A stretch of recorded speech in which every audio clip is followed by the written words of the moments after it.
ખેડૂત રાહત પેકેજને લઈને પાલ આંબલિયાએ સરકાર પર આક્ષેપ કર્યા। સરકારે રાહત પેકેજ જાહેર કર્યું પણ વેરા વસૂલાતની શરત લગાવી।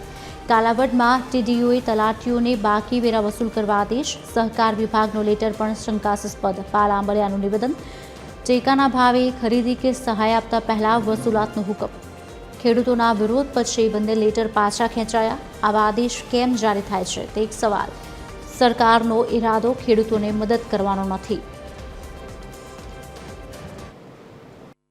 સરકારના ટીડીઓએ જે લેટર બહાર પાડ્યો અને તલાટી મંત્રીઓને હુકમ કર્યો કે ખેડૂતોને પાણીપત્રક આપતા પહેલાં તમારે એમના જે બાકી વેરા છે એ વસૂલ કરી લેવા।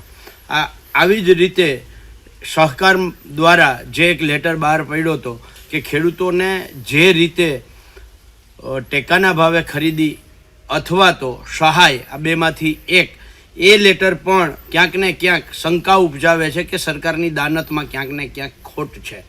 આ બંને લેટર જે છે એ સરકારે પરત ખેંચવા પડ્યા ખેડૂતોના વિરોધ પછી। પણ સવાલ એ છે કે આવા લેટર કાઢવા જ શું કામ પડે છે?